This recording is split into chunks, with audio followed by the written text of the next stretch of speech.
Yeah, that's not taller. That's not taller. All right, Trent, go ahead. Okay.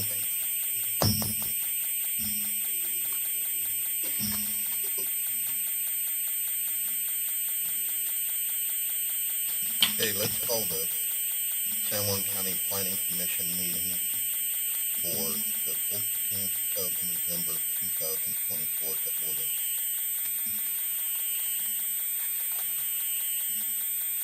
Those in attendance, Planning Commission members, Melissa Rigg, T.C. Garcia, Anna Boston, Kay Walker, Lloyd Wilson, Chad Schaefer,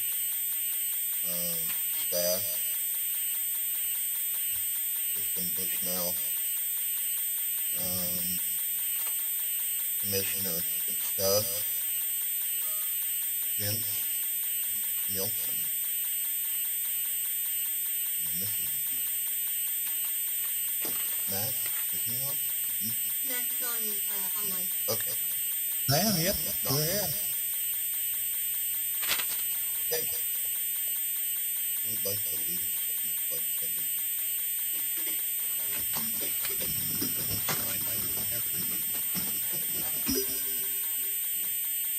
I pledge allegiance to the flag of the United States of America and to the republic for which it stands, one nation, under God, indivisible, with liberty and justice for all. Thank you. Okay. Anybody have any conflict of interest with anything that's on the agenda tonight? Including building permits.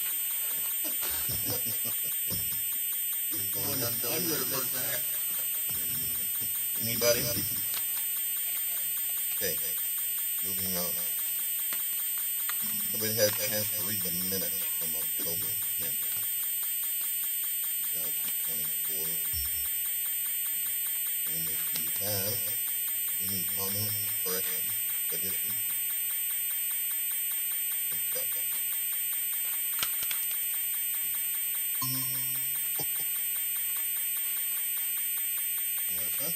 No, but they're good. They're clean. Oh, and in a motion. I'll move. Okay. I'll second. And a second. All those in favor say aye. Aye. Any opposed? Hearing none, motion carried. I have my phone muted, so I can listen. If you're talking online, please mute yourself.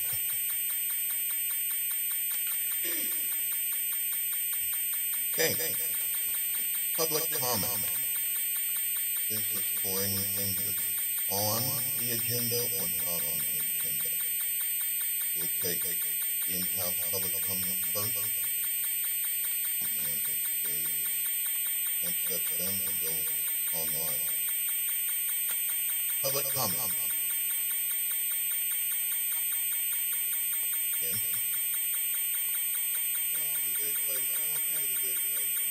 Okay.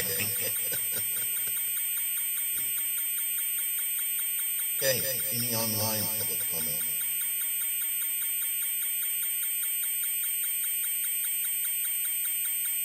Okay.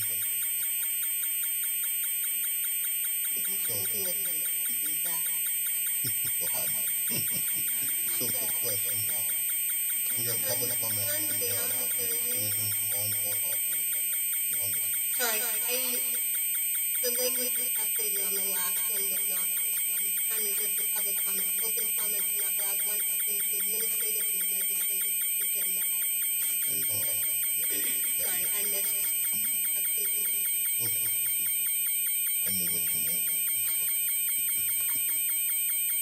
Okay, administrative items. You want to see this one up? Number 2. So legislative items. So you don't have any Oh, administrative. okay, sorry. So our first item is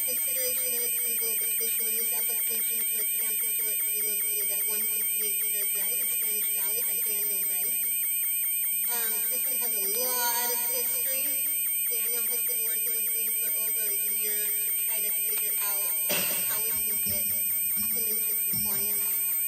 So there's a parcel information on there for you. In very brief terms, what we're pitching tonight, this is very similar to Cheryl Carlson's RV park as well. What we're pitching tonight is that this was started prior to the 2019 ordinance. He was established.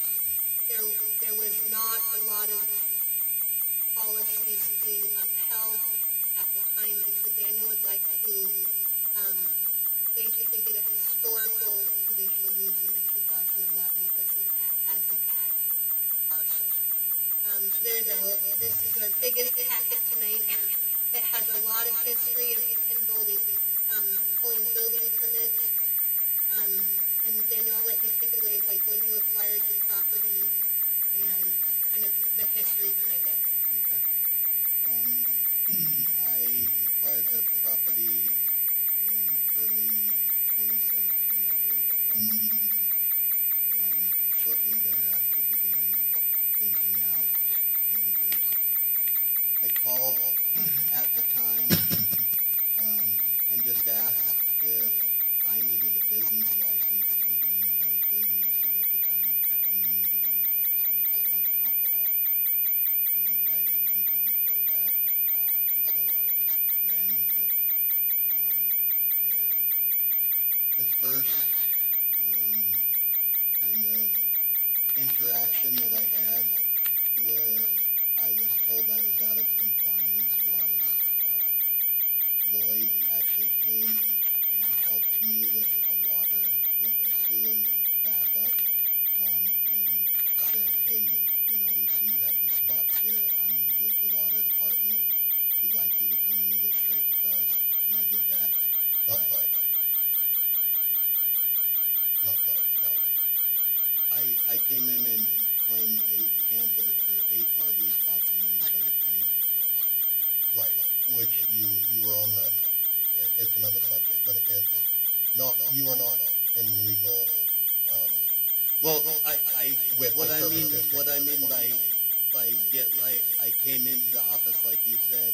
I declared those spots to Dawn, and I said I want to start paying for those. You guys gave me the bill. I started paying it. Since then, I've not heard from you that I needed to do anything else, or I would have done that. and as I said originally, is I'm not assessing anything or doing anything until the county tells me that you are a legal conforming use, or a legal Right. non-conforming use. But yeah, I'm not saying that coming to you made me completely legal. I'm not trying to say that it did that. I'm just trying to point out that when you told me that I needed to get straight with you guys, I did come in and make that effort with you guys, and I've been paying for those spots ever since. Correct? On the usage. Yeah. Yep. That, I'm not trying to say you gave me a blessing at that time, and now it's all good. So after that, then came kind of the discussions about getting a business license. I came down and applied for the business license, but there was nobody, I think it was Kristen's shop, there was nobody in planning and zoning, so I couldn't get the business license. This was like maybe 3 years ago now, or 2.5 years ago now.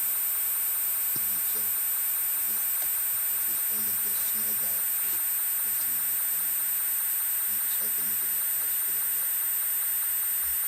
Any questions? I have a question just based on this. So it was zoned ag at the time. So 2011, which is the ordinance is trying to get under as a historical reference point, it was zoned as ag.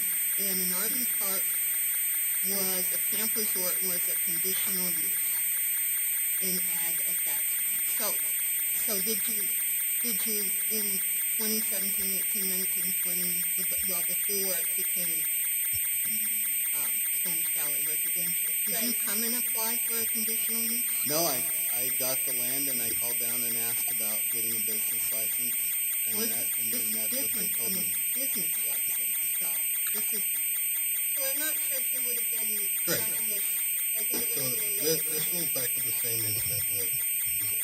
Yeah, the other fellow. He's It's right an next door. illegal use. Which is He's next right next door. So this is another illegal use.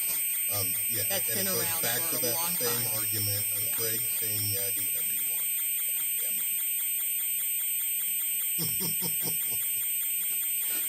Keep laughing. We're not done. So, yeah, Daniel, will you highlight just a little more of the history of, when you started renting, who's got records of renting out prior to? Yeah, I believe the first rentals were in June or July of 18, and then it's been continuous since then. It's all been on Airbnb, so and the reason I went for Airbnb is because they automatically withhold the taxes and then pay those to you as a county and divide all those kind of things up, which makes it easy for me, but it also ensures that you guys were getting your portion of that, which I'm happy with. I love San Martin County. I wanna grow more businesses here. I have ideas on land that I would like to buy, and I acknowledge that there were some things in the beginning that I didn't do right, but I honestly can say it's because I thought I called down and tried to do everything right, and they basically told me, don't worry about it, and so I thought I was okay to do it. And the one thing I can point to, back to, is that, like when Lloyd told me I had to get straight with them, I came down to do that, and at that time, they told me, oh, you need to do this or this, for business license, I would have done that, so. Yeah, our business licenses, I'm trying to think when that was a big push. It was probably 2020.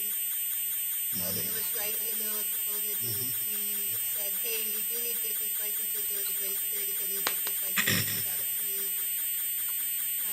I think I missed the without a fee part. I came down and applied for them recently, and then it's just the application's still there.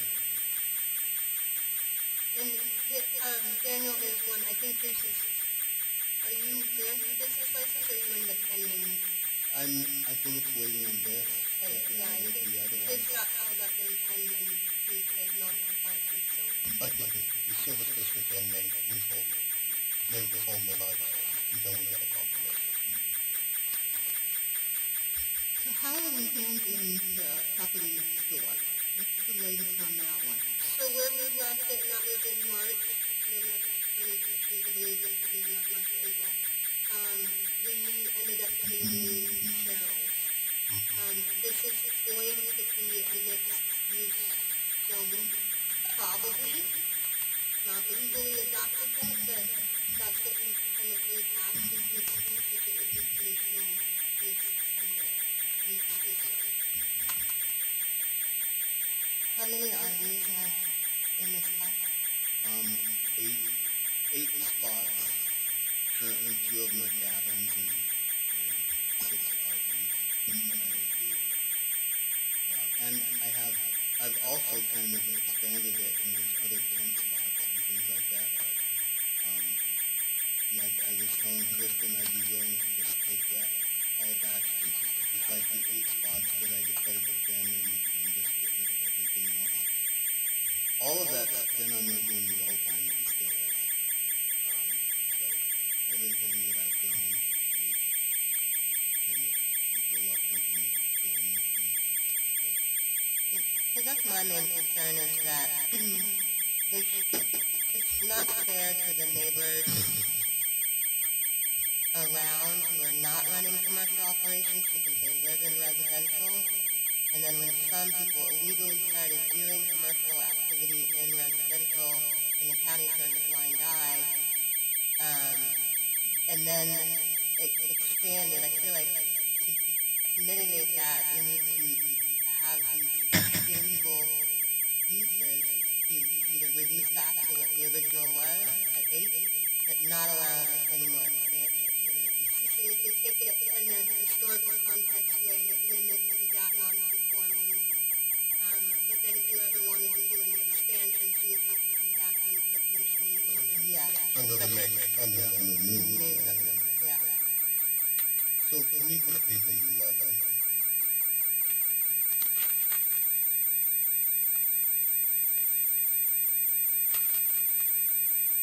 So, yeah, so real quick, Daniel, the parcel that, can you see that? No. Can you see it? Can we put it up there? Yeah. I think they actually, Don't make me about some go with it.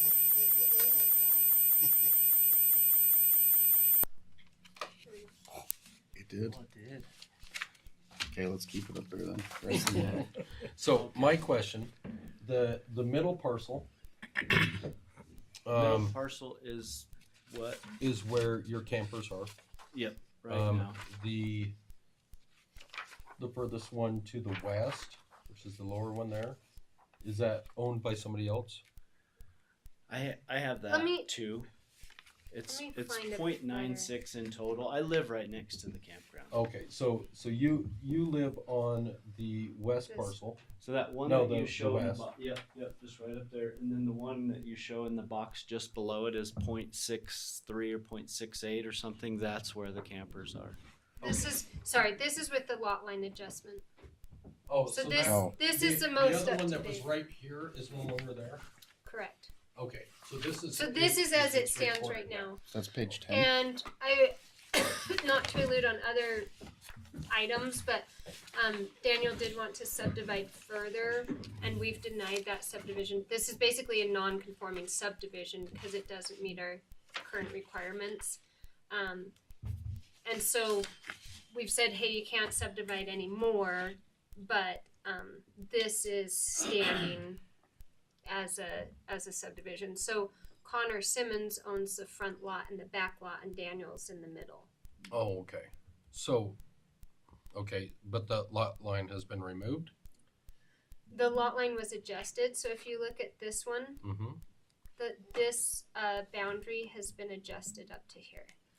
Oh, okay. And so it's And- 0.68 with the adjustment? No, with the adjustment, the whole piece of property I'm on is like 0.96 in total.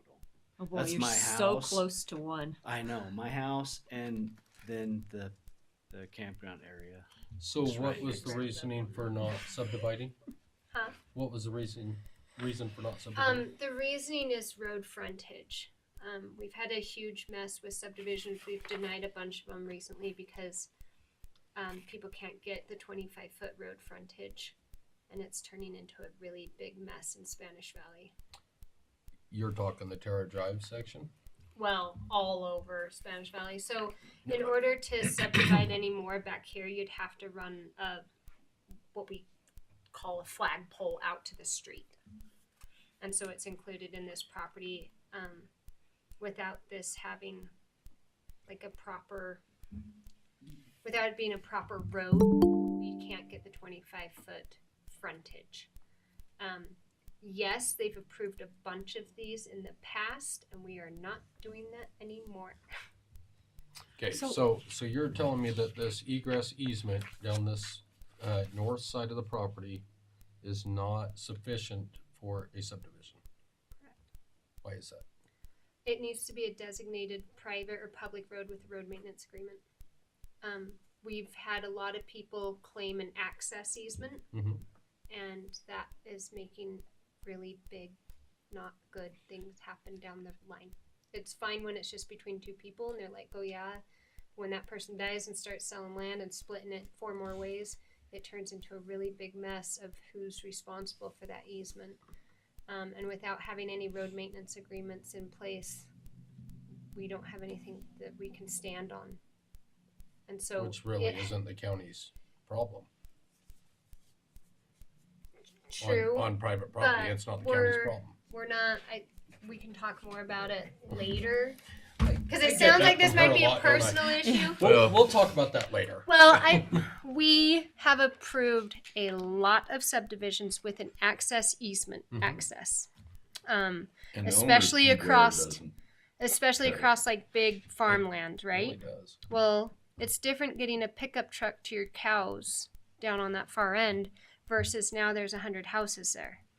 And so we really need to uphold the 25-foot road frontage. Now, it can be a private road, Mhm. but they have to sign a road maintenance agreement with us and designate that with our addressing standards and all that. So That it's it is just a private something, road. it's a additional recorded with your plat. Correct. Okay. The road maintenance agreement is in the recorder's office with that property parcel. And how wide's this one? I can't see it. So his is actually 25 feet wide of gravel. The problem is it's just a private access, and we need it to be a private road. So And it's- if you cut that out of it, like this back lot gets messy with getting frontage. So, Kristen, am I right that we have two issues here? One is that he needed a conditional use and didn't get it. So, to give him a conditional use, we have to go back to agriculture. So And then there's the other issue. It doesn't even fit the requirements back in 2011. well, so that's what you're deciding tonight. We can't do anything about the subdivision of the lot. It is recorded as such. So that's kind of not arguable from this I'm fine panel with right that. now. It is as is. That's how we bought it. And so what we need to discuss tonight is, does he have vestiture in pre-September 2019, which was when the Spanish Valley Ordinance came in? And if so, are we willing to do a historical, I don't even know what to call this, Jens, a historical non-conforming conditional use, which could not be expanded upon. If he wants to expand from what he had under that 2011 ordinance, he'd have to come back in for that expansion. At this point in time, with it being residential, that conditional use would not be allowed. I thought your notes said under the current 2019. It could be counted as, I'm gonna get to my notes. As Accessory all other building. As household it, so the living uses. only thing we could put him under is accessory buildings or all other household uses. And is there something wrong with that? That's what you guys need to decide. Well, I don't know why we even consider the. I mean, if we're talking, pre-2019, because then I could. he's argue not that. he's not legal I mean, now everybody as an could argue overnight rental in residential. Oh, okay. So you're saying So I think the approval would have to come from that. Can I clarify? Yes, thank you. So you're really trying to decide if you have a legal non-conforming situation and you're willing to say, okay, it's a legal non-conforming use. Going forward, any changes have to comply with whatever the standards that are applicable has to comply with those. The way you get to that is you go back to the older statute and you say, well, probably some of the requirements that would have normally applied have sort of, the only way I can think to say it is they've been either waived or, because of the county's inaction or approvals that maybe, would have been done differently now, so to speak. So in other words, because of those circumstances, it's difficult for the county from a legal position to come in and say, we're gonna hold you to those when we're the ones that essentially were involved in this happening. So if the group is willing to say, okay, these steps have been taken, and so currently we're willing to say this is a grandfathered parcel of land and a grandfathered use, considering all these circumstances, that's one option. Another option is to say, make these changes and you'll comply with the new, and we'll approve that.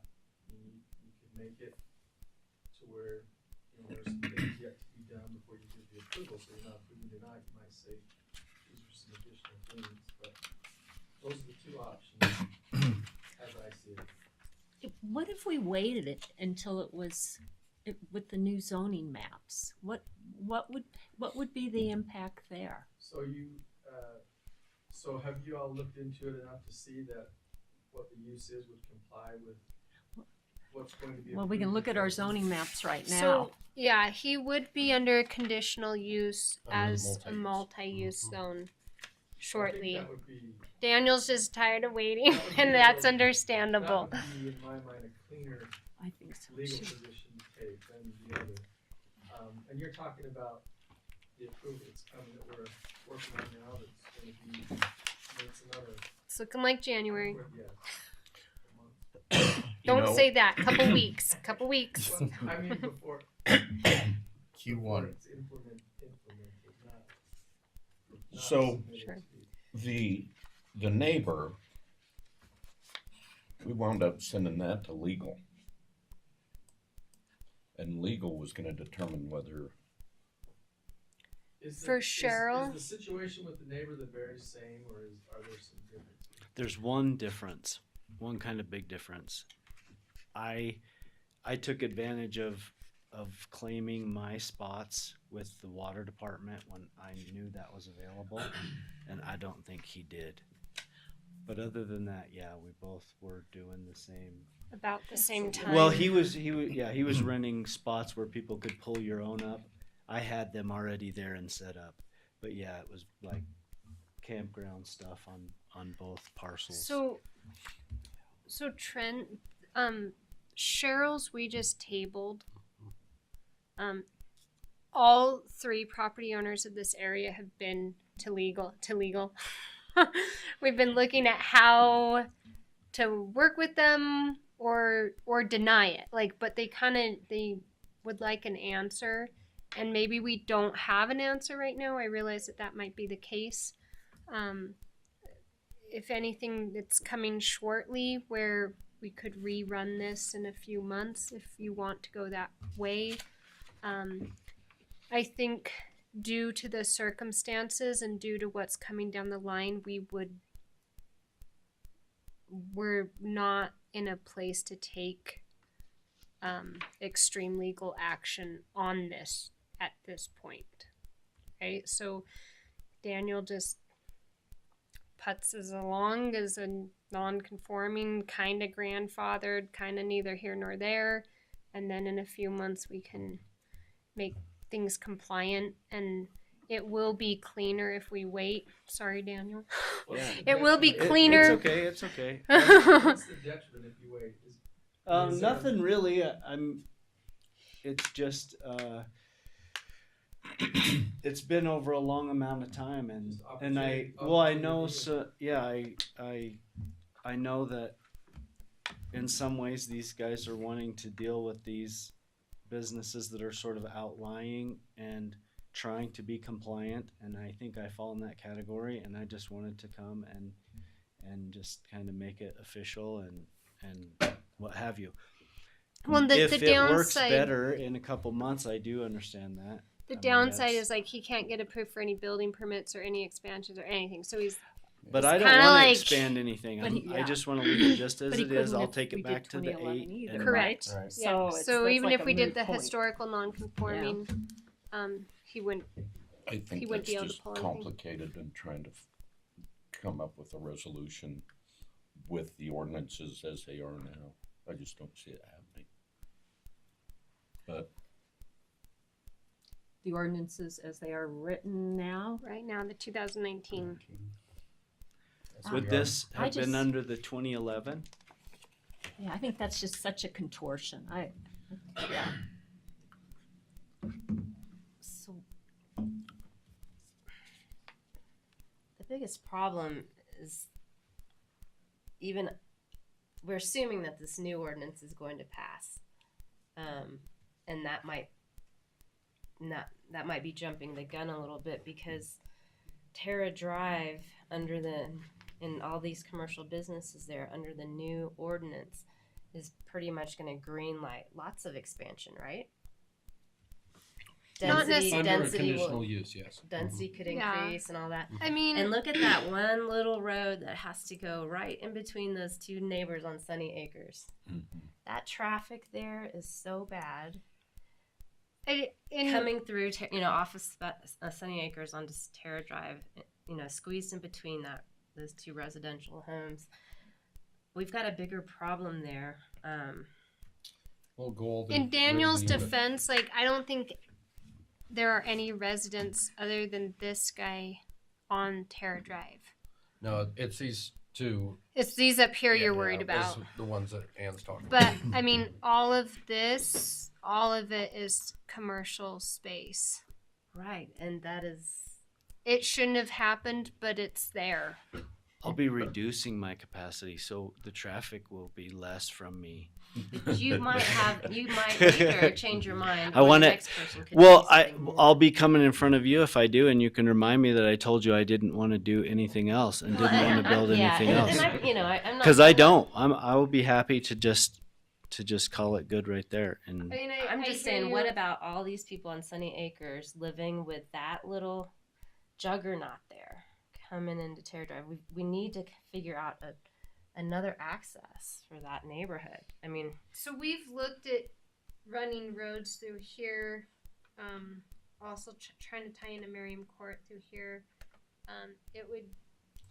It'd be a really big undertaking for the county to do that, mainly because the drainage ditch is there and it's all private property. It's locked it out. In the grander master plan, Sunny Acres, I feel for this neck of the woods right here. You've got some really high-end residential homes in here, and this is why planning's important down the road. This is a major, Sunny Acres is going to be a major thoroughfare to everything else back here, to all of Spanish Valley. And we only have a few points, like we've got old airport. We might put in one more down here, the Trout Trail. But when you look at the grander master plan of things, yeah, it sucks, but Sunny Acres is a major commuting road. It's a collector street that's headed out to the highway. yeah, okay. Well, So I think we need to consider that as things grow, because I know you want to have lower impact to these homes along Sunny Acres, and planning wise, that was a terrible spot to put in a nice neighborhood. I've personally stood in that neighbor's yard at night and seen how many cars come by, UTVs, whatnot, turn that corner right there onto Terra Drive, and it's just, headlights constantly going into that house. But I guess for Daniel's sake, because we haven't passed these new ordinances, maybe we just make him whole tonight. So in case problems arise that delay the passing of this countywide ordinance, he's not yet on the, still waiting around for us to solve other problems that might come up with this before approval. So we're looking at just tabling this as is until our new ordinance is in place, and then we are reapproached with a conditional use permit. We literally can just And just rerun the application. Now- with now, tabling it, his let's back up fee would to- be, Cheryl, sure. because we said no more business. We said he couldn't expand. No, we said no more business. And he pulled everything off Airbnb and everything. Currently, it's off. It was requested. I thought with his, we required him to go back to what his starting, because he had a lot more Do you know than if what he he pulled them? It started. was like 6. I actually have no clue. No clue, because I know. Do you want me to pull those? Yeah, and Minutes? we didn't tell him to. We did not tell him to We shut didn't, it down. but before he came in that day, he said that I pulled them all off Airbnb because that's what I was told to do, because I was illegal, and I don't know if that came from the economical development or if it came from planning and zoning. It wasn't from us. Like, was it this one? Nope, it wasn't this one.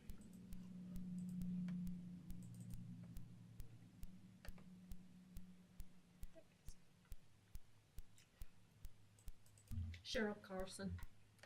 got it.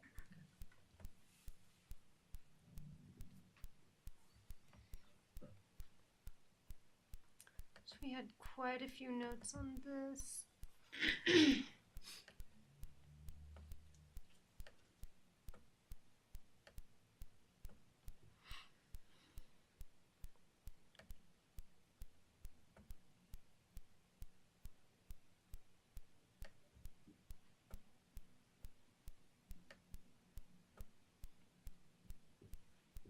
Okay, so here it is. Commissioner Nelson suggests that we look for what was built as of the date of the moratorium and grandfather what was there at that time.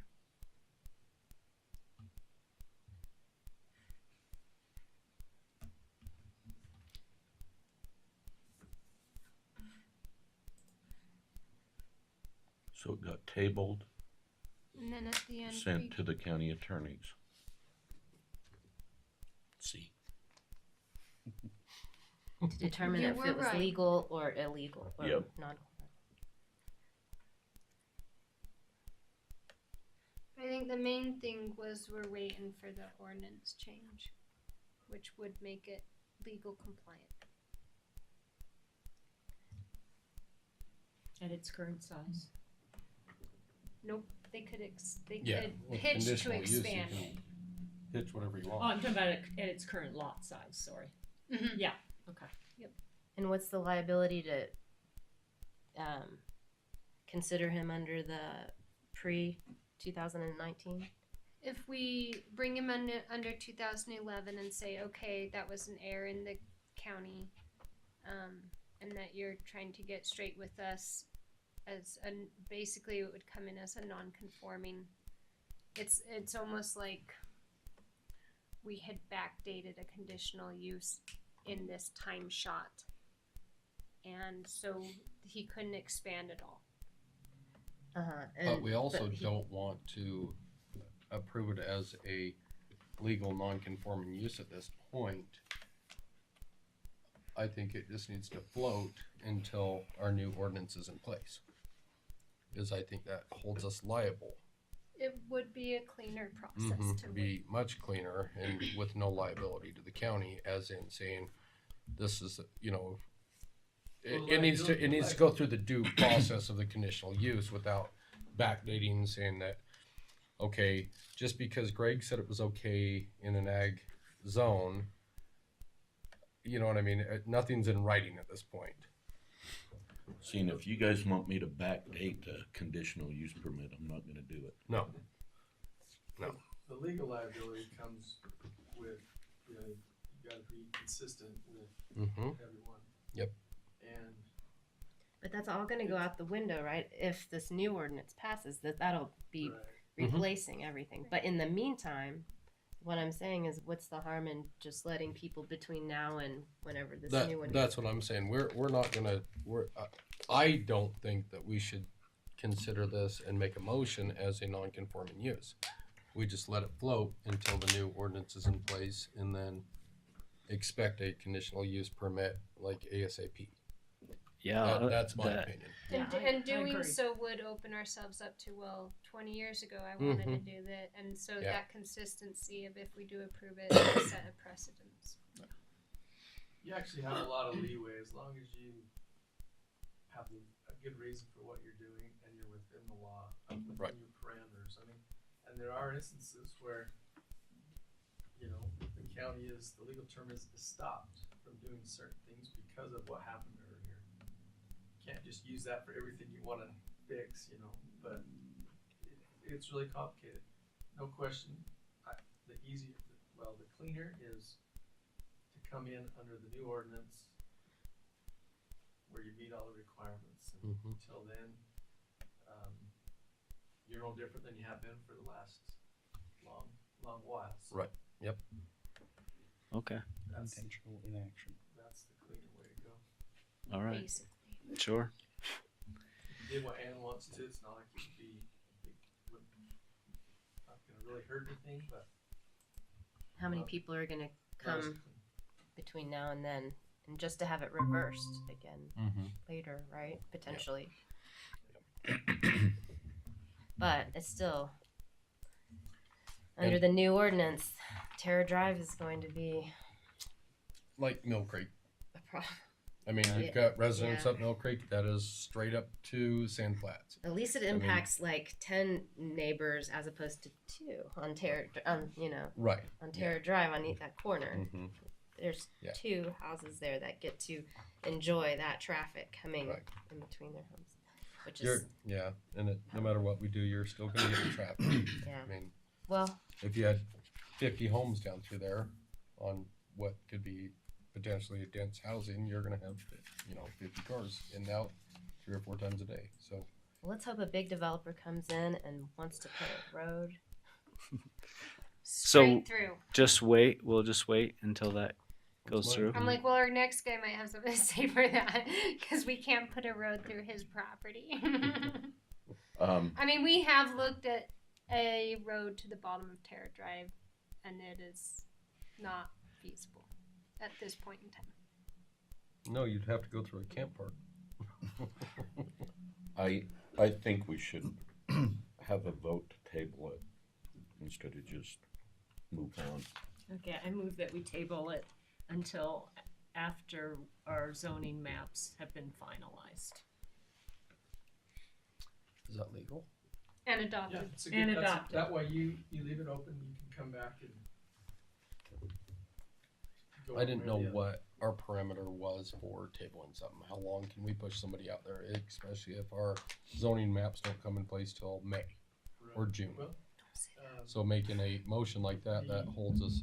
if you table something, it's kind of like denying it, but you and the applicant, I think, are agreeing that you want to come back. You need further study. And he's vested in fee and that. Yeah, So we right. basically literally just put it on pause, revisit later. Okay.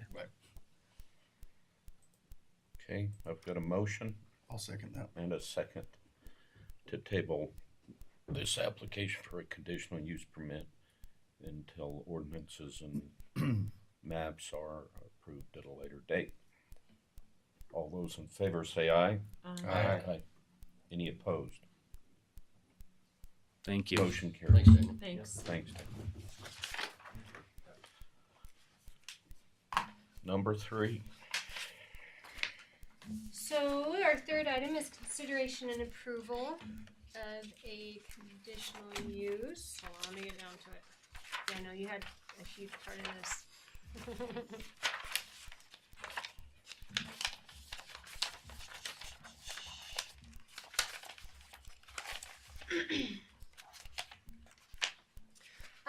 So this is a conditional use application for U-Haul rental and storage to be located. It's between 2 parcels. So how this goes with the conditional use is we'll have a conditional use number A and a conditional use number B, because I think it would, and Brad.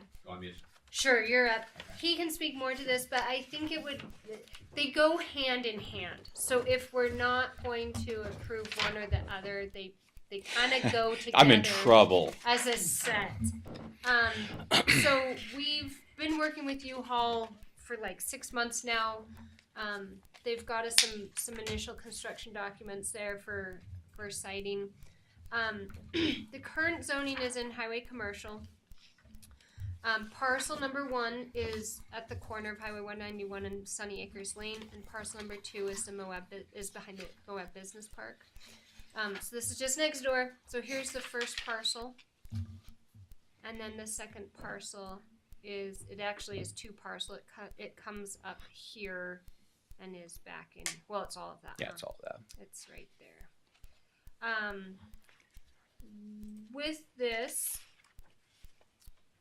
Permitted, so it's under highway commercial. Permitted uses: new and used automobile sales and rentals, general retail and services, accessory buildings and uses, enclosed storage, flex office and similar uses, offices, and related business activities. The reason why this falls under a conditional use is the size of it. So we're in excess of 40,000 square feet. We also felt that it would be cleaner since this is more of a mixed use, and we've had troubles with even though everything's permitted. As soon as you mix them, we don't like it. So we just thought it would be cleaner to go through a legislative body as a mixed use establishment. If we go back up here, and I'll let Brad maybe explain this a little bit more. Sure. Parcel. Why don't we go parcel 1 first, and Okay. then we'll move to parcel 2. So we're going to operate as a single business. It'll be on 2 different properties. So we're going to have a single manager. The employees that work at both facilities will really be employed by the one location. They'll check into the one location. So parcel 1 is going to be a storage facility. We've kind of bounced back and forth and through the process and watching as we've moved forward. It's a small parcel. It's 2.4 acres. We had a really hard time fitting it in so that we could allow all of the things we wanted to do there. So it's strictly going to be, for all intents and purposes, almost an unmanned storage facility. It will be electronically controlled. The doors we'll have probably just housekeeping is the only thing that will be on site all day long. But the consumer will basically, they'll either do their contracts online or they will visit our other location, which would be parcel B. The idea is we're going to build a multi-level enclosed, the storage is all inside the building as our main structure. It will be about 77,000 square feet. The footprint is only we'll call it 26,000 square feet. The addition to that is we are going to put some outside, what we called outside minis, so they will be drive up, have access from the outside that will be along Highway 191. That's, in essence, what we'd have there. I think the traffic for, as I listened to you guys earlier, the traffic on Sunny Acres, we're not going to drive a lot of traffic there because we're going to try to route the customers up the highway a little bit further. Parcel B, that one has an existing warehouse on it that we have purchased. The plan is to remodel that warehouse to serve as our showroom. We'll do box sales. We're going to do packing material, all of that stuff, as well as having the place where our customers do the storage rentals, purchase hitches, arrange for hitch installations. The back side of that building will be probably for like hitch accessory installs and just for storage for our purposes. Then the intention is to build a warehouse behind that. That is a 12,000 square foot warehouse, tall. And then the rest of the property will be filled with either covered RV storage or enclosed RV storage. I think we have 33 fully enclosed RV storages where you can put a motorhome into. So there'll be a high bay storage unit. And the others just are canopy style covered RV. I think the ends will be enclosed, provide some level of safety and from the sun and all the other stuff that happens there. So in relation with this, I mean, I guess the first property really is a single use. It isn't a multi-purpose use, but it does have the large building. The second property will be multi-use. We're going to do our sales and our rentals out of it. We will also have a storage product as well there. So that's where our combination is. And I've spent plenty of time talking with Kristen. It just seemed complicated to try to treat them as 2 separate businesses when we're going to treat them as one. So some of our possible conditions you can see there is coordinate with Division of Drinking Water and the Special Service District for those hookups, building codes and fire regulations. They're going to need to make sure that they've got proper access with UDOT if they tap in anywhere there. This second site I'm not as concerned with. The first site, making sure that we get, that access point and that it's all good with UDOT and the County Road Department. So one thing in our Spanish Valley ordinance right now is that no buildings used for commercial and industrial purposes shall be erected within 50 feet of an existing residential building or a residential district boundary. So basically we're hoping for some buffer zones, which might, I can't remember, it might mean that we've got to bump things over a little bit. I think you have enough space to do so. So if we need to make those adjustments, I Well, think it it's was, possible. and I'm not 100% clear, but I was under the understanding that the property behind us was also part of the commercial. It was a commercial property as well, but there is a home on it. So it's not part of a commercial, or it's not part of a residential district. Correct me if I'm wrong. As we have it You're not. written, it says an existing residential building. Okay, so and we looked at that as well, and so our direction was the only there's one building. There are several fifth wheel trailers that people are, I'm assuming, residing in, but we showed our building at approximately 90 feet from the sticks and bricks home that's on that property behind us. Okay.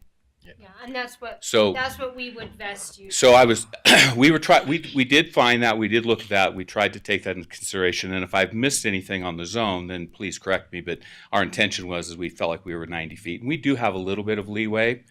Honestly, the biggest challenge we had with leeway we discovered is really the fire department has certain restrictions on what it takes to get into and out of the lot, and because the highway department won't allow us access to the highway, they've got to be able to get in and actually turn around. They've got to be able to use their truck. And so our limitation isn't necessarily on our space. Our limitation is what the fire department would allow us to leave as free space. So we're going to have to push back as far as we can so the trucks can do their job. Because at this point, we have worked with the highway department. They're not going to give us another entrance. Our plan on here is to not have one. It'll be a single entrance exit onto Sunny Acres. And I think we can, the rest of that, if you're within 100 feet of residential district boundary, you can't exceed the height limitations. And for this building, we'll have to work through that. It is, if we approve the use, and this goes back to we can't determine height, that's a variance, but we can determine the use. That's part 2 of this process moving forward, is that they would then have to apply for a variance on that height, and this might hang you up, honestly. This stipulation that if you're within 100 feet of a residential boundary, you've got to come down. We don't want to build a huge wall next to a house. Is where it came from. And it there again, it appeared on our level. If that property behind us is truly commercial, it's some 120 feet before you get to the next boundary line, but I'm not really clear where your lines start and finish. It is commercial all the way to. I'm pretty sure it to is, Back right? Creek. Yeah. So even though so we would have to dodge the residential stick-built house. Right. So we have to stay more than 50 feet away good. from the sticks and bricks home, and 100 feet from a residential zone. Right. Okay. But you're in.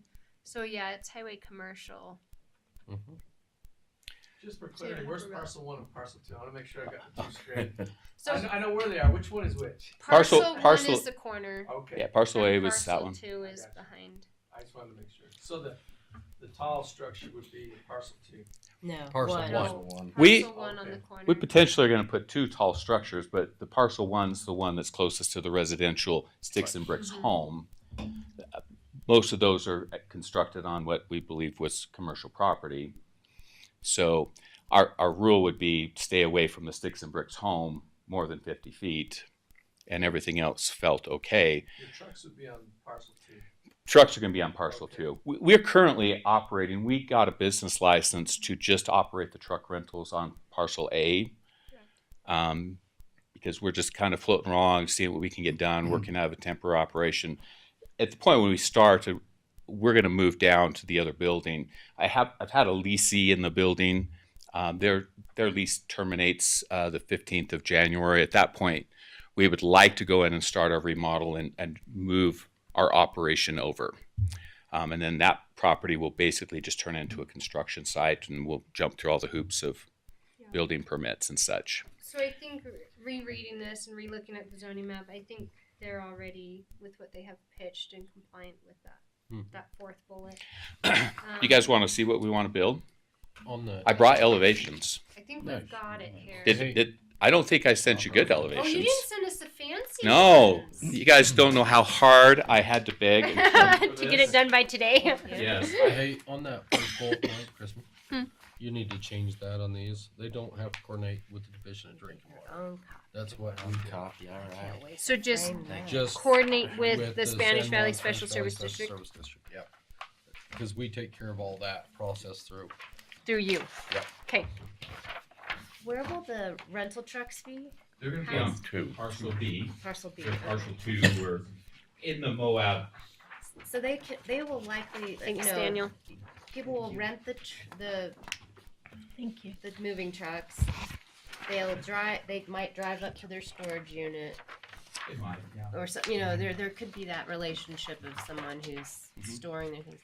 So those are some big vehicles that, and other people who are moving out of their storage unit will be bringing a moving truck, of some, whether or not it's U-Haul or not, onto Sunny Acres, accessing your the storage units. So my biggest concern is somebody who uses Sunny Acres all the time, the highway access going into the neighborhood or leaving. Your access, is it far enough away from the highway so that there isn't going to be that, you know, coming in hot, someone's turning off the highway, and then you got a big truck. I'm sure, like that's slowly that's part of turning the onto Sunny Acres. you know, working with UDOT has regulations not just on their highway, but how far back you can touch their Okay, highway. and so they're clearing that. Yeah. Well, and we this did, would be reviewed by both of yeah, them. and we before we did our drawings, because these are expensive to do, you know, we tried to lay everything based on the requirements that we were provided, which also sometimes dictated exactly where the buildings go, because we'd actually looked at trying to put it further back, but then that created a problem with placing the building and then having fire access and stuff. So we were within the minimum standard. Our goal really was to get access on the highway, but you know, that would just be a wish and a dream. They don't allow them that close together. No, it'd be way too close. And honestly, having spent a great deal of time in the community now, that would be just detrimental. I mean, it would be very difficult to So you're allow that. what, 200 feet, maybe? This Yeah. is 40. Yeah. You're 200 feet away from that corner. You're 160 feet on the straightaway.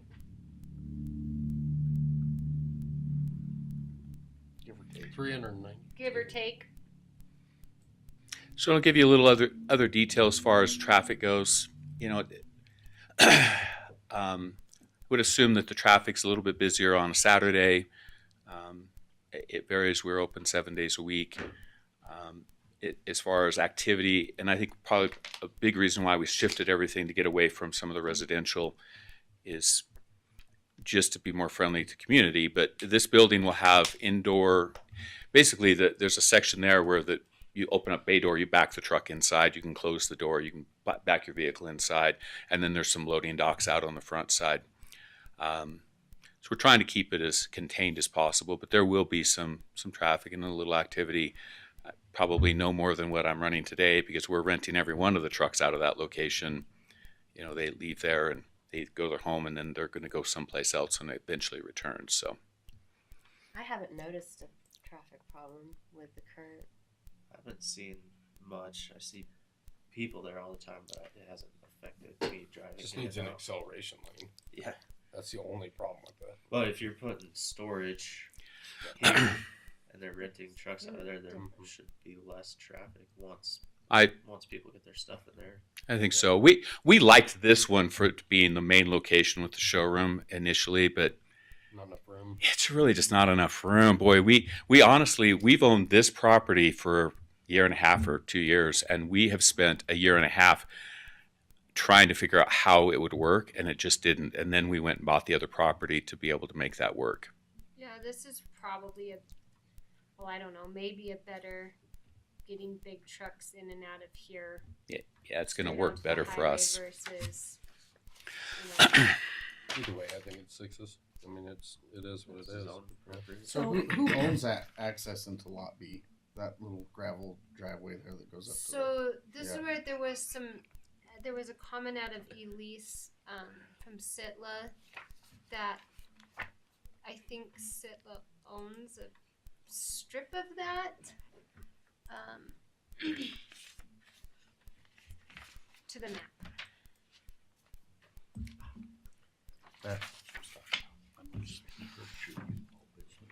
I don't have one no more. It's gonna hurt yours. So Sitla owns Half of this it. little Oh. piece. Well, they own this block. Mm. And it sounded like I included her email. She sent it kind of last minute here. They will, I'm not sure that you knew you were crossing Sitla to start. No. And so she just said, the entry road and associated utilities shown on parcel 2. Proposed site plan shows sweeping turns from US 191 on an unofficial road access across Sitla to parcel 2. The applicant has not discussed such an access plan with Sitla. I'm not sure where that stands right now. It kind of raised some concerns for all of this. Well, that's what I don't. Like every one of those properties sounds like they're in trouble. She never complained once. Go up just a little bit. She never complained once when we put 300 by 80 buildings in. Never complained once when we put an RV park in. We put in nightly rentals, And all Moab these Business metal buildings, and now we're going to complain at the last minute So- about a new business coming in. And the one closest to the Yeah, exactly. So and she lives in Salt Lake. There's the we're explanation gonna right have there. to do some more digging on our end because I didn't know about that until 2:45. Otherwise, they're all landlocked. But every one of them. we're gonna have to figure that one out with her, and you're not alone, obviously. And so I Well, so I'm assuming the whole business park has to use that entrance, is the way it looks to me. Yeah. So how did that even get approved? If who knows, Anne? Inquiring mind. I don't know. That was back in the day of Kevin Carroll. Kristen, does the business park have a plat, approved plat? Yes, Does it not it absolutely make reference does. to that accent? Actually, you want me to pull it? Are you pulling it up? Well, it's not showing up on this parcel fabric, but that's also been Just a go on huge the issue. send one, Kevin. It could have been addressed in the parks approved with plat. Was it?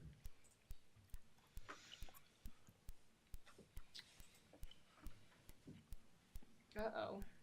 Now I'm lost. No, go back. Go back. Go back to where you were. Subdivisions? Yes. There you go.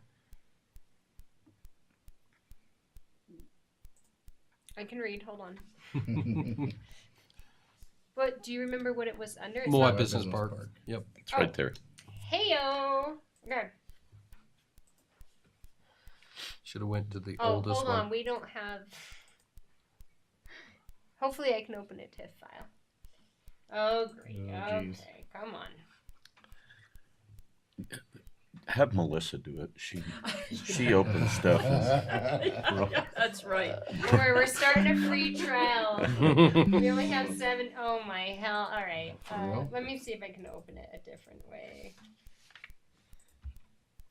Yeah, Melissa knows how to hack my PDFs.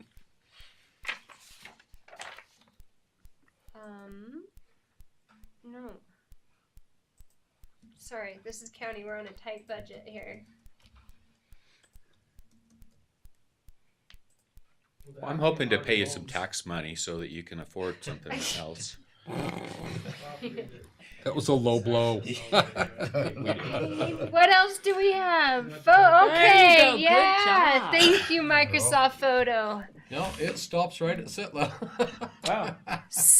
Wow, it even says state lands right on it. Does it talk about an access? Wait, which one It- did you go to? Did you go to the 07 one? Go to phase 1. The original one.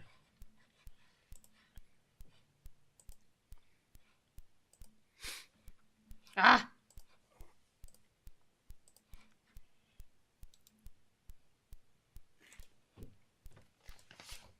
wait, I didn't do paint. Hold on. I did photos.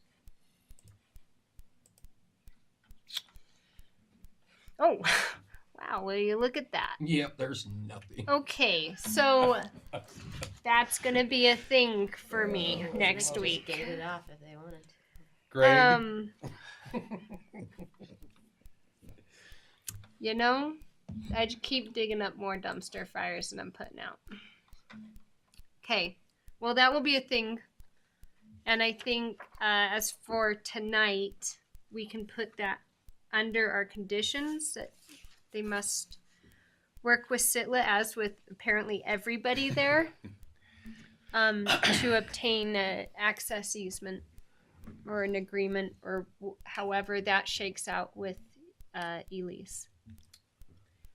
How many storage units are you going to have total? 725-ish. I think this thing is huge for this corner. I love it. You want it. Well, you want it, but I could see 2 stories, but I think it's huge. But we don't have a say on the height, Well, right? Right, we don't have a say, but if we have concerns about the size of it, and when it goes to the administrative law judge, the county will share those. So, I would like to voice concern about the size of it.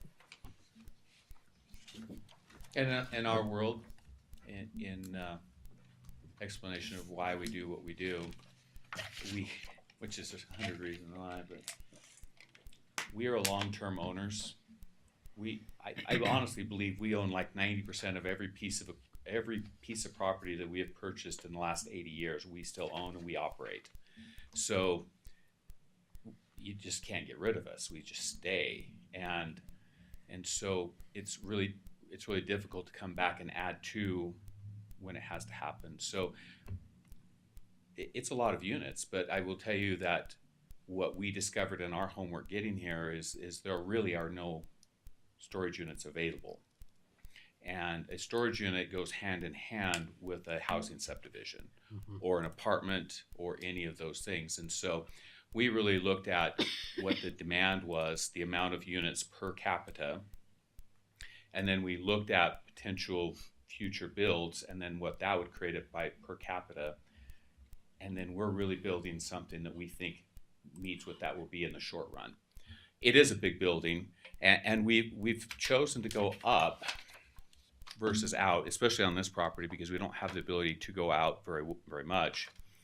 And over the many times I've done this in other communities, nobody wants to consume 10 acres of ground to fill up with enough storage rooms, and so we try to take a small footprint and go up, and that's kind of where we're at. But I do understand it is a big building. It's not the only large building on Highway 191. There are plenty of 5-story buildings that have apartments in it. And didn't you say your hotels. height was 38 feet? We originally discussed 35 feet because at the time that was kind of what we were told then was our height restriction. We would prefer to be 45 or above in order to make this happen, because what happens, we do have elevator shafts. There's a whole consequence to an elevator shaft because you've got to start below the ground and you've got to end above where your floors would be in order to make that work. And so being able to conserve and to do the other things we need to do, especially in the other property, we're going to put a building that needs to stay above 35 feet to fit what we need without having to take up more square footage of the land. So our hope and our goal, I know that that's not where we're at right now, but our hope and our goal is to be able to build something that would be that high so that we meet all of our future demands and needs. And then ultimately in the end, it justifies the purchase and the build costs. I'm sure for you it makes economic sense to Yeah. do that, right? Yeah. But if I'm thinking of how many did you say? 725, we'll say. 725. And then there's the question about the traffic, and it just seems like an awful lot on that corner. Now, is that 725 on the two parcels? Or Yes. Just on I'm the- sorry. Yes. But there's like 30 enclosed, and we'll call it, and quote me, I'm wrong, but like 100 that are covered. So somewhere around 130 of that On 7 would be on the other property. So I'm sorry, I'm quoting the whole number. Yeah, so 725 minus. Minus 133, I think is what it is. Okay, so you're still talking. Around 600. Yeah. Yeah. And this building is, just to compare and contrast, so we're at 240 by 100. So it's essentially like 2 of these guys put together. Correct. Would be a proportionality of it. Of the length and the width? Yeah, because these are 80 by 100. Okay. And this would be 100 by 240. And how tall are those? The ones that you just pointed? They're 35-ish. Yeah, I think 35. they're So this right there.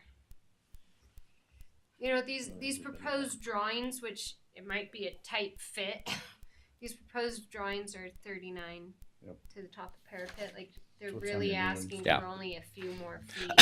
And obviously we'll come back with what we really have to do, but I know that I can't get It would be into. helpful to go. I cannot get into 35 feet. The elevator will just shut me down.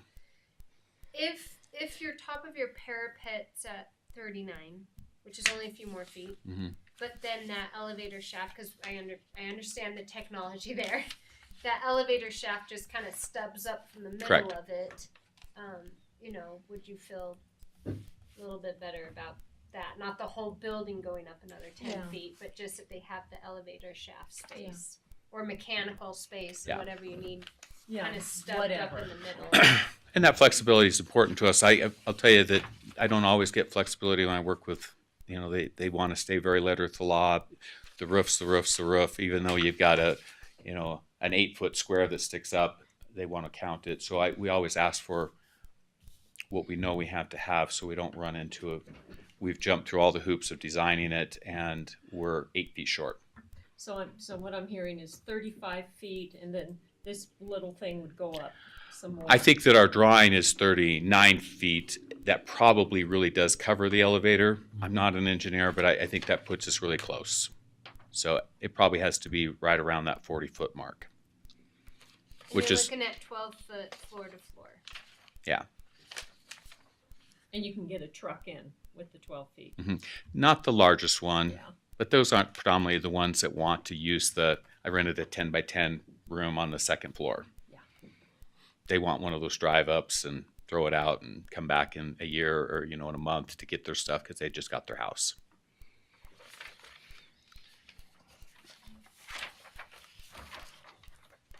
If down the line UDOT puts in this, what are they calling it? The frontage road. Frontage road. There is no room for a frontage Not road. there. None. Well, and I mean- I think when we look at the grander scheme of things, getting They said all the way to Blue Hill. They just well, voted on it in getting the a last commission consistent meeting. frontage through these private parcels that are already built out, I don't think is gonna happen. It's not gonna work. Now, further down where we still have space, except for hopefully St. Dane's cabin, now Red Desert RV Park doesn't hurt me on that one. We've got too much build out. Yep. And I think Right. as much as we wanted, I think we missed our shot. Couldn't they turn the highway into the frontage road and build a move new the highway? highway? Sitting You'd have likes to- it. Sitting you'd likes try- moving roads. You'd have to ask Elise. But yeah, I do think we've missed our shot. I wouldn't want to hold up this application on that Oh, it assumption. couldn't be done right there. Yeah, if anything, we could push out towards the west where things aren't built out and try to reroute or do something different. That's still possible. And we're looking at a conditional use just because of the size of it. That's right. Yep. Because it's all permissible. I was gonna say it seems Everything's very permissible. All appropriate the to me. uses are permitted. What kicked it into conditional use is it's over 40,000 square feet. Well, I'll just make one more comment. Making a left out of Sunny Acres Lane, can be problematic. And you know, your other spot is south of Sunny Acres Lane. So if anybody's dropping their stuff off and returning their truck, they're making a left-hand turn. And so, you know, that's just another issue with them. Maybe you could Yeah, I get think Sidla to let that's- you drive on the backside of the I like that idea. I think That would. on- When Loves goes in, that road actually goes right around that. We looked at that as well, and we encourage that because that would definitely make my access a lot easier. So the highways in Sunny Acres Lane is beyond the scope of this application. You know, at some point, if UDOT deems it a safety hazard, there might be a light in there or whatever. But that's beyond this applicant's scope of available forces that he has control over. So we are doing 1, not 2. So Conditional use. it will, yes. Okay. So It is going to be under the same permit number, and it is going to be permit A and permit B. Okay. So But we when can approve at once. Okay, that's what I was wondering. I have one other. Go for it. I'm You already just said wondering that. what the neighbor. Okay, I have. I wonder what the neighborhood thinks about this. Well, I've this is visited storage with units several right of them. here, right behind it. Yeah, so 2 doors down is a storage facility with shipping containers. Yep. Here. The one in I've between visited with him. Other than he doesn't want any competition. I mean, he was super nice, and he said, "Well, hey, you don't have it. Will you send me customers?" That's how we ended our conversation. The folks that are behind us that live in the fifth wheel trailer, I went and visited with him. I just figured, I mean, he's literally parks his fifth wheel against our property line, and I said, "I'm going to put a big building here. What do you think about that?" And he just looked at me and he smiled and he said, "Maybe that'll shade me." And so I thought, well, that's great. And then the folks that own, they do the septic and the stuff right on the corner. I went and talked to her, and I said, "Oh, I'm sorry, we're going to really try to build a building here." And I said, "I really feel bad for you. You got your nice home here." And she said, "Well, what did you think I was going to get when I built on commercial property?" And then she said, "But you'll help me keep the tumbleweeds down, right?" So I've visited with a few others that are back behind. I haven't had any real big pushback. We've attempted to be, I think the longer I've been there, the more I felt like our major traffic needed to move up because we did see how much stuff is going on there. And obviously there is some residential, but I think in the end, our plan is the best one to be friendly to them. And I've not had, and I'm not sure that anybody showed up to talk against it, but I think it's been fine. Your highway commercial back to the ditch. And real quick, the one with the house that you're adjacent to, Yeah. that they have the campers right against your property line. Yeah. He's got a set of storage units right there. Yes, he does. And I don't know if they're legal, but we're talking, they don't want commercial next to their residential, but they put their own commercial in their residential. Yep. So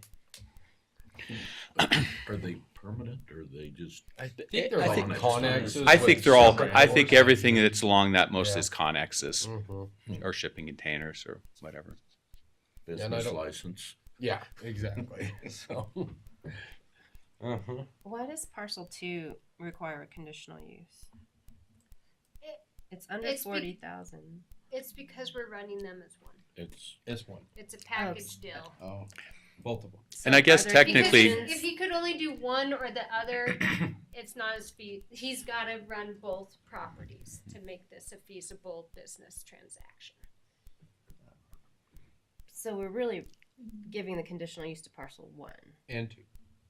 But- A and B. But what in our ordinance, what is it about parcel 2? I don't get it. That requires a conditional use. It's And when we just- when we discussed it earlier, everything's permitted about it. I know that we were running multi-uses because it was storage and it was truck rentals, and so it was more than a single Service. use. It was multiple uses, and so then Because in of- relationship to the other problems in the property next door to me, I would just rather know that I had your kiss for everything because I was trying to run multiple uses off of parcel 2. Because of some of the legalities that have come out of Love's, where, as we discussed, everything on there is permitted, but now, well, we don't like that you mixed them up. And so we felt that it would be cleaner where everything's permitted, but now you're mixing it up, that it would be better to have a legislative vote for it. And I think a lot of the conditions listed would apply to that property. Like the amount of roof is going to require an engineered drainage plan. Mm-hmm. So there's a lot of roof coming and asphalt.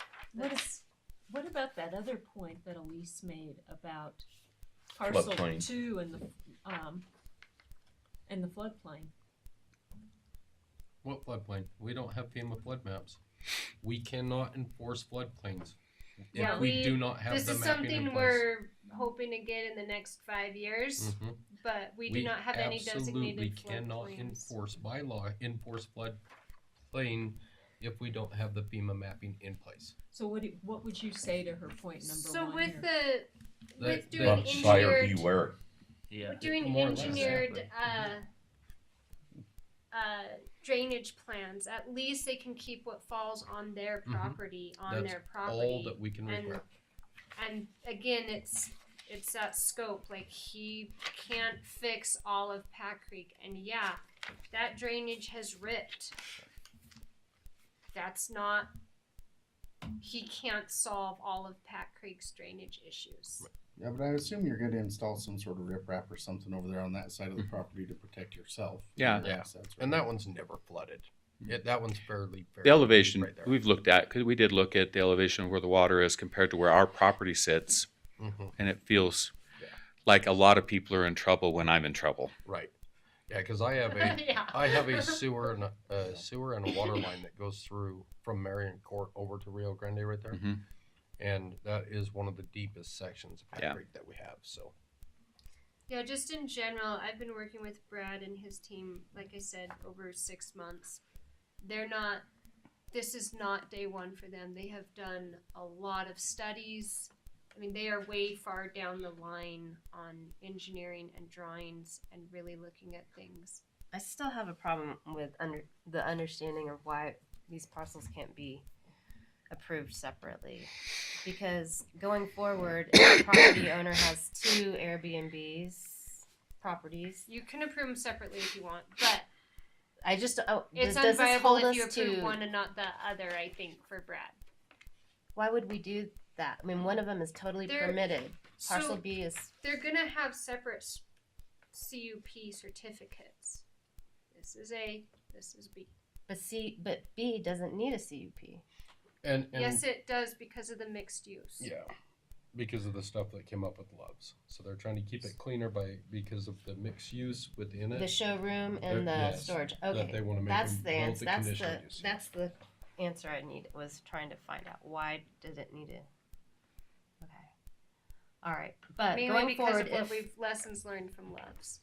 but are we also setting ourselves up for like what's another scenario in the future where is this going to?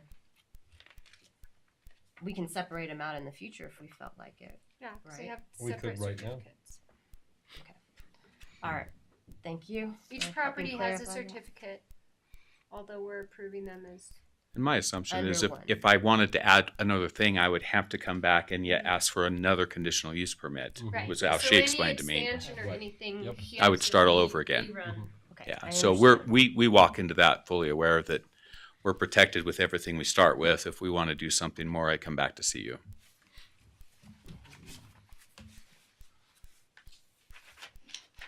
Can I make a motion? I was gonna say we beat this up enough. Yeah. Thank you guys, this was fun. Who just made a motion?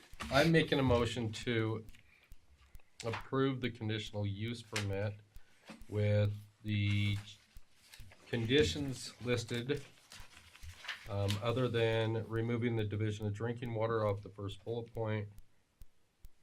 And then putting on access. Access. So let me read the conditions And- for you because we have to do that. Oh, we have to read them out? Do you want me to read them out or do you want to read them out? Cody when you need him? Yeah, that's Cody's job. So the conditions we are considering to move this forward are must coordinate with the Spanish Valley Special District for water systems, must comply with all building codes and fire regulation requirements, must comply with all Utah Department of Transportation, UDOT, and county road requirements and regulations.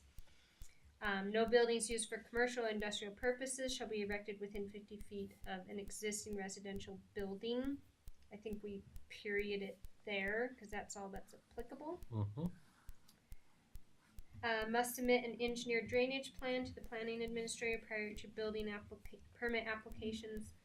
Must comply with San Juan County Health Department requirements. Must comply with San Juan County business license requirements. And must coordinate with SITLA for access easement. And also the San Juan County Road Department, because that is a San Juan County road that they are attaching to on Sunny Acres.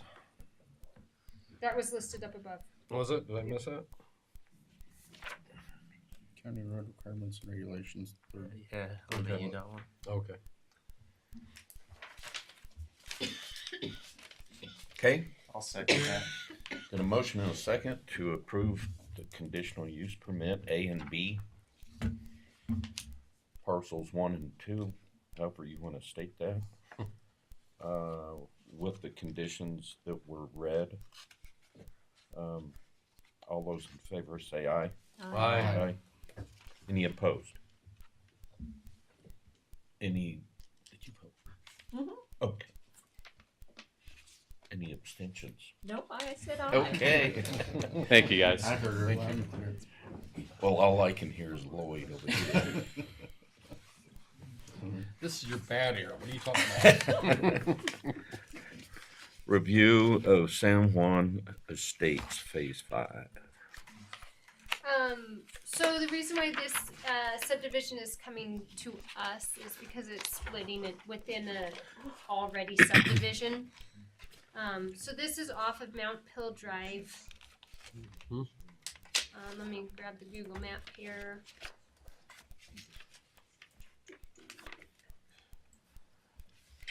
So this is the aerial of it.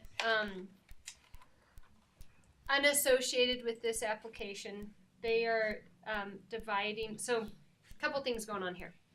One, they're moving this lot line and abandoning that easement.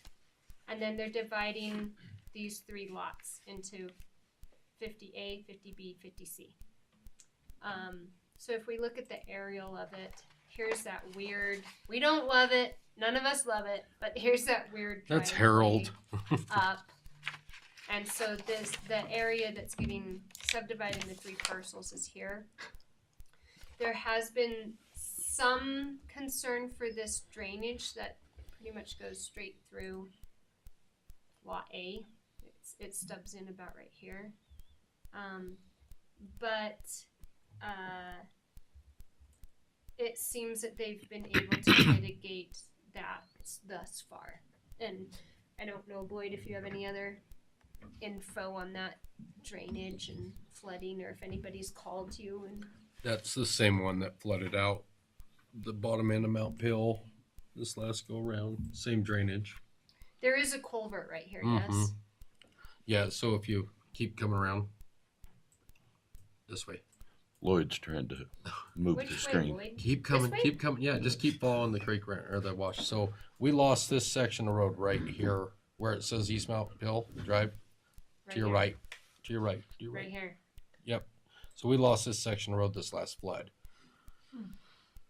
Oh, right here. Yeah. Ooh. The majority of it from the bottom of the screen up towards this corner. Yep. And we don't have another access yet. We're still working on getting this road tapped back up and in here. Which I don't know how you're gonna do that. It's all private property around that. We're working on it. So That would be great. that's all I can really tell you. It would be great for Mount Pill. That's all I can tell you about that flood, though. I didn't go to the upper end. Okay. And that's kind of buyer beware, go out, and I'm not sure it's within our legal standing to deny based on that might flood. I think that's owner diligence to go out and look at the lot that you're buying. Mm-hmm. Yep. 100%. So do we have to take any action on this? The drainage. So you do have to approve it. Do you have any other questions? He's not here tonight. I thought he was joining remotely. This might be him. Dan, are you on? Can you raise your hand if you are? Dan's not in this room. Okay. So that's all I know of it, is that they're bumping this lot up and then dividing it into those three. It's in there somewhere. Yeah. It's itty bitty compared to Any the concerns? No. No. From the What does it look like any currently? concerns from the road department or anything? Yeah. It's just This has vacant already land. gone Just through one. all of I mean, our like staff. the parcels are just. Yeah, just one big parcel from the other ones that Harold built up there. Yeah, this has gone through our plat review staff and it has been approved by everybody on there. So roads, health department, our surveyor department, recorders, everybody's ready to move this forward. Motion to approve or to recommend. Second. Got a motion and a second to make a recommendation to the San Juan County Commission to approve this San Juan Estates Phase 5. All those in favor say aye. Aye. Aye. Any opposed? Motion carries.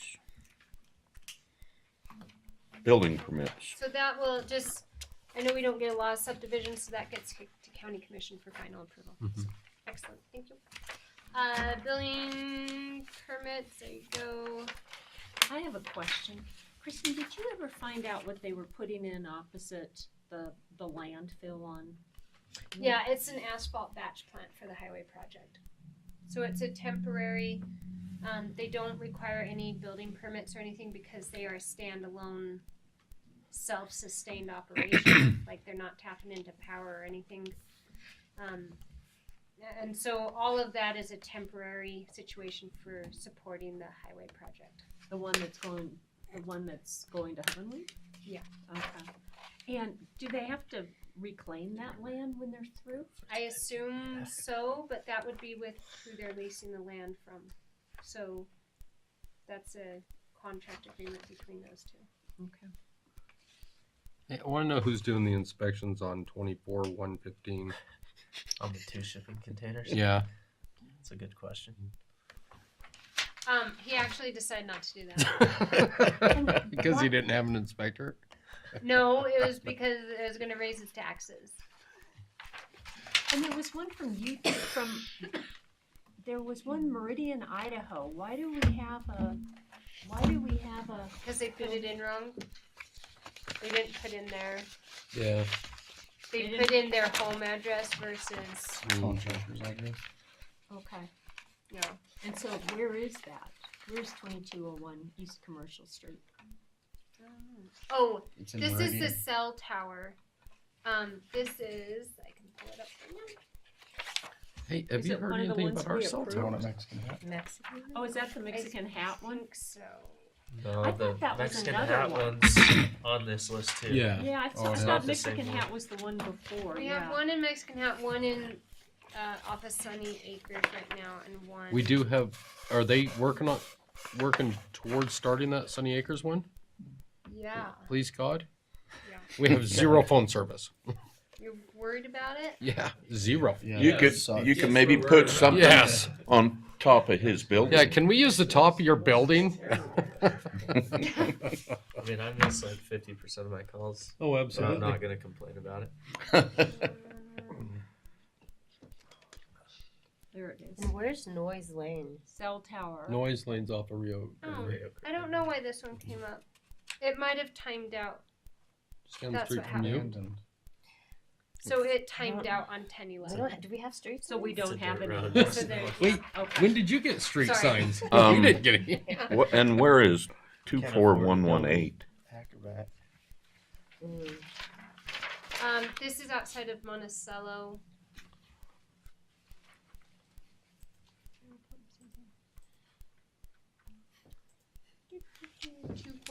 24118.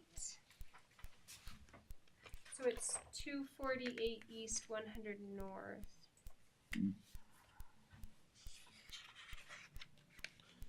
Well, Cody's missing out. He'd be happy to see all the landing ones up. Question, we're going off iWorks. Yes. Will you let us know? When? Yeah, because we have to have it to sign off. We sign off on permits. We have iWorks right now. Have you been signing off on permits? We have every single one. But if you guys change from iWorks and go to a different system, I didn't know that, Lloyd. Thanks for letting me know. I will include you in the contact Thank list you. on our new system. yeah, because we sign off on all permits in Spanish Valley. Okay. Quick update. We're at least 3 weeks out on the ordinance still. But it is coming. We're finally seeing the light at the end of the tunnel. And then we're going to be another month out on our public notices. So nothing's shimmying that fast. The new ordinance and maps and stuff go hand in hand with building that new public platform that Lloyd's talking about for applications. And so those should be published about the same time. I'm missing February, so just the heads up. I'll get it done by then, I hope. But yeah, we worked through short-term rentals today. There's lots of changes. Thailand. And I was told not to publish in part in any way, but to make sure we have the total book done before we. Melissa, can you get us into that, please? I'll let you know what it used to be. It was a very bloody day in the ordinance review. Really quick, I was late for public comment. Can I make a comment? Sure. Alright. Thank you. Didn't mean to interrupt, but I was afraid you were going to take off. I am. Wants to. So the reason I came tonight, my name's Cassie Rose. I know a few of you. I don't know everybody. I have some concerns with the rezoning that you guys are doing, and the changes mainly to the definitions that you guys, the zoning use changes. Last spring I received a postcard in the mail regarding the rezoning. The postcard did not mention any changes to the zoning definitions. I do remember getting on the San Juan County website and looking for the changes. The map that I looked at didn't affect myself or my parents' ranch. With that, I saw for the zoning changes. On October 30th of 2024, I found out there was a lot of changes going on that were going to affect our property. I listened to the October 10th, 2024 meeting that you had in LaSalle and studied the maps useless, and as a citizen of San Juan County, I'm very concerned. These restrictions will not benefit the economic growth, and some are already regulated at the state level. I know I'm not the smartest person, but after studying the zoning maps and using the use tables, it was pretty confusing. So speaking, I'm here speaking for my parents, Lynn and Linda Patterson, with Two Sweat Cattle, and myself. And we don't want our private property to be zoned. We don't know how to, we don't know what we want our private property to be zoned for, because the use tables contradicts itself and doesn't make sense. So we don't know if we want to be zoned for agriculture or multi-use. Our property has been zoned and used for agriculture for over 70 years. Now you have agriculture broken down into 5 areas, not one. I feel like this is micromanaging. What is still covered under agriculture/farming, because my knowledge, agriculture and farming is one, not broken down, making it more confusing, where you have it in 3, different groups. Kristen, also you stated in the October 10th meeting that there were errors. You said that you'd make changes to the zoning per table, but it didn't get updated. We're still working on updating maps and use table. So that hasn't been published since June.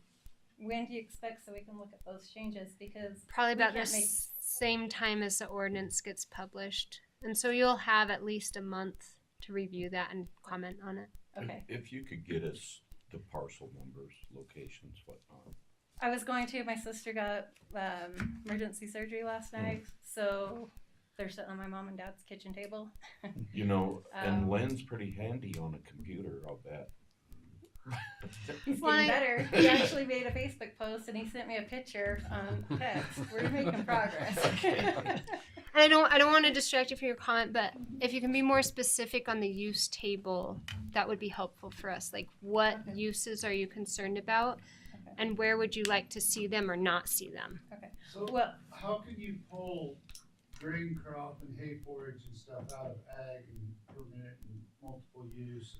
Because some of our property is on the new map it's been our hay fields for 70 years, and now it's zoned as multiple use, but it's always been a crop, you know, whether Sure. it's been an alfalfa, rotated out through wheat, pastures, you know, So they've it- raised hay of different kinds. At worst But case yeah, scenario, now- you'd be non-conforming. So at worst case scenario, you can still do what you do, and you're just a non-conforming use.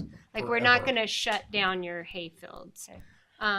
But I think there's a lot of confusion happening here with ag as a zone versus uses. We have gotten comments back that people wanted to see it broken down to be more specific, and so we've headed that direction. But just because it says ag as a use doesn't necessarily correspond with the ag zone. Now, most ag uses, and let me pull it up. Most ag uses in the table are permitted in the ag zone. But there's people have wanted a little more strategy on that. So you'll see we have a bunch of ag business, ag hay, ag farms, and all of these, I hope, other than the type 3 animal density, are permitted in an ag zone. But the ag zone and the ag use are two separate ideas. what about grazing? Because at the Grazing's going to October- be added. That came out of the LaSalle meetings. added to which one? To the use table, so it will be a separate use. A permissible use under ag. Okay, Yeah. so I'm gonna And go with my It's, mama. it's all ag. That's what I mean. How did you separate ag out of ag? You know, if it's We didn't. So every single one of these ag uses is permitted or conditional in the ag zone. so you have to get a permit to do each one of those. No. deals. If it's No. permitted, you are just allowed But if to it's do it. special use. So what we're concerned about with ag industry and animal densities 3. Animal density 3 is a feedlot. There are some safety and welfare and water concerns with a feedlot, and that's why it's conditional. And so if And you're all putting in that's a covered under the state level, they have state laws that cover all that. correct, and we're upholding that. Part of your conditions would be following the state laws for that. Because we've talked about doing a feedlot, and now this is kind of An ag industry, like if we're dealing with bulk fertilizers or things like that, that has a safety and welfare we're not issue. doing both. Well, I'm just saying on the use table. But it's still a conditional use, which is a permissible use with conditions, and 9 times out of 10, your conditions are going to be to Around meet the safety. state requirements. Right. So, I mean, that's all it is. It's just stating this is what we are doing. And, So- and so that just goes into the file. Because partly I was concerned with when you were talking at the meeting in LaSalle, you were trying to, the AUM per animal unit has already been determined. We're relooking at that. So we just pulled, if you look at October's meeting, we pulled Tooele City's animal densities, and we're reevaluating animal densities. I'm working with SITLA and with the USU Extension to come up with what those numbers are for a grazing type of situation on a large scale. We're Let not me talking expand what I about. was saying. So we have state land that we lease from SITLA, Uh-huh. and they already have that, but then you're putting regulations on top of that. Nope. Nope. We don't have any governance over SITLA. Okay. 'Cause So I'm not thinking if of you're SITLA. any of this would not apply to a SITLA parcel. Okay. No, I need to it's circle out of our back to the jurisdiction. farming and different on the uses. You also stipulated 12-month, use it or lose it. I request that it be moved to 3 years because there's times in San Juan County that we don't get water for 3 years because of droughts, what then? That's not our fault. So anything, I think you need to revisit the use table. Anything with a P is just allowed. You just do it. Anything conditional, Right up here. I have it right here. anything okay. conditional Yeah, I is can't going see to this. be under that 12-month clause. So Anything with a P? anything with a P, you just do. It's You permissible. don't have to ask. And what about with the C? What does Anything that- with a That's a C is the conditional use. So that's where we're concerned about the safety and welfare of surrounding area. So the only two things that you have to talk to us about are ag industry and the type 3 animal density, which would be a feedlot. Everything else, you just And do what you Stevens do. John, is there anything else further down that's See, C and in that's why I agriculture? had the question on, hay, grain, Yeah. and feed production. all over. Our, on the map, our hay fields put under multiple use, but you have a line through it, which means, Yeah, but that, in the October meeting, hold on. so that's why I was. In So the October meeting, they added raising hay to multi-use, Yeah. making it Yeah. conditional use. So That's this where I is don't think from it should be this made is from conditional. June. It should be very. So we haven't gotten. I have not had the time to update from. We have all the comments. We have all the comments, and as soon as I can get to it, it will be updated. And on our website, I've made sure to show the updated date. So everything you're looking at is from June. We've had a lot of conversations since then. And as soon as we can get everything collected at the same time, we will republish it, and I will say it was updated on this date. So if you're keeping tabs on it, I would keep checking back. Especially, we're not going to be done for at least a month. So All right. you've Yeah, got a we just month. have We'll water we'll concerns. publish things and show an updated date. But I think a lot of, well, I won't say a lot of, but most of this has already been addressed. Okay, so let me finish with, speaking for what my mom texts me, and then I'm gonna also, we are going, so we'd like to object of any of our property being put into multi-use and keeping it agriculture, but the use of agriculture farm is permitted in multi-use, and they did add grazing as a separate use in multi-use. Does this mean that the other categories that permit use agriculture farm, including the agriculture category, do they include grazing since it is now a separate use and not part of the agriculture farm? I didn't quite follow If all I'm that. I think if I'm understanding that, we're adding a line for grazing, right? Yes. And we're putting permitted, grazing is permitted in ag, right? And conditional in multi-use, or permitted in I multi-use? think it's permitted in multi-use is what So we it's- decided out of LaSalle. I think you're right. But Grazing remember, permitted if either you're way. on SITLA, you're under their stuff. Well, the other thing, we've been managing our land for years, and we've done a good job because, well, my mom and dad have done a good job. I'm learning the whole system because they're getting into the retirement years and taking over. But I grew up doing this the entire time, and we're not going to put 500 head or 100 head on a half acre. You can't do that. You gotta protect the land, and honestly, we've done a great job on keeping it so we didn't overgraze. And so we don't have the erosion, and we have the feed come back. And we like to leave feed to come back to. We don't want to overgraze because we need feed to come back to, and then you have the droughts that you have to worry about too. And so there's a lot of things that you have to work with, and that's where I'm concerned with you going with the animal units, because we've been doing this for a long time, and I'd love to input on that and do that because it does affect our livelihood. Yeah, so we'll probably be deferring to some averaging between SITLA and USU's recommendation. Well, isn't the animal density only for under whatever it is, 10 acres, or there's a number that are animal units? Well, we were fall looking under at I'm working with them on is large parcels of land. So if it is private, if it's not a SITLA lease, it is Yeah. private, and you've got 240 acres. How many animals can you have on there? So we're probably going Okay. to end up being right in line with SITLA guidelines. Okay. Brian did get back to me. He said it's complicated, and has referenced a couple other people into the mix. Comment So on that. I think it's really wrong for you guys to set numbers for cows on private land. If a rancher sets cows on his private land that are wrong, it hits him in the pocketbook. He has a vested interest in that because he loses weight on his animal. So, in his own best interest, he's not going to put more cows on there that can handle. Now, some people get upset because the grass ain't 4 foot tall; it's only 6 inches tall. But they haven't been and grown up in the industry. They don't understand, how the whole system works.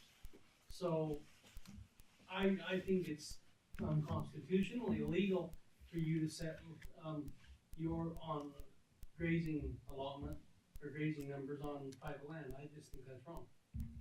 Okay. What, Cassie, you're at a Blanding. Mhm. And can I get your name, sir? Jed Dalton, I'm Monticello, Utah. And I think my family has a little bit of grazing history. We have a lot of grazing history. In fact, Jed's dad is my their brother and sister.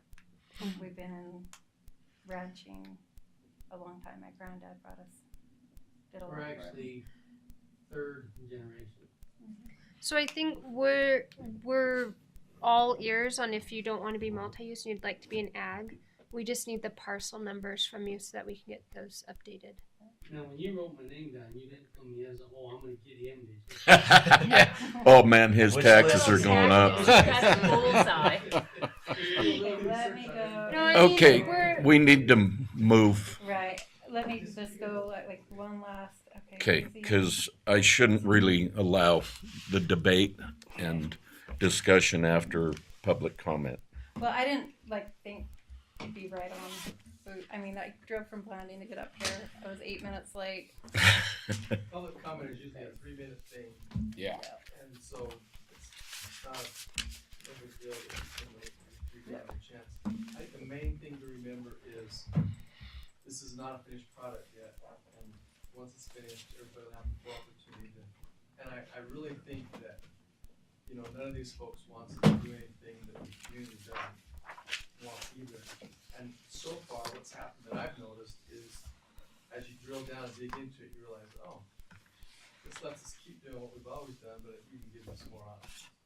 And anyway, so I don't know that all your questions can be answered today, but the finished product, and then when you have a chance to comment,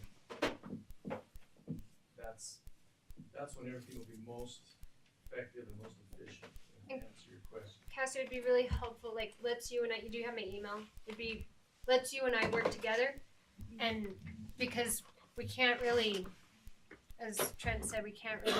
This isn't a public hearing. Right, and I was just giving you the concerns before it became. That's So why I came email here. me. I'll forward And it on to then- them, and we can work through those parcels and stuff together and get Right. those updates. And then the public hearing will be once we have things published. So one other request is, I've talked to a lot of people in Blanding, Monticello, and even LaSalle. A lot of people don't know about this, even the road department supervisor. And so I request that. God knows. I just texted him today, all this stuff. He's been involved with this since March. Well, he told these guys work with him, and he said he knew nothing I of it. wasn't aware of a lot of changes that are coming. DJ? Yep. Yeah, yes. Yeah, yes. I just met with him earlier this week. He Anyway, knows. So that was a concern, and so I was at, I would like to request a workshop for Blanding and Monticello because there's a lot of people that don't understand the use changes and what's coming. And I also would like to request that with those use changes, please update the website with that, but with the definitions so people can better understand them because it is very confusing. Sure. The way you have it. So we also we've had a workshop here, and maybe let's close this out and then you and I can talk. But we've had workshops. We had one person show up to our workshop here. When was that? Last summer? Yeah, and then Yeah, I we wanted to had come to that one. 60 people show up in Spanish Valley. So we have gotten the word out. We had how many in LaSalle?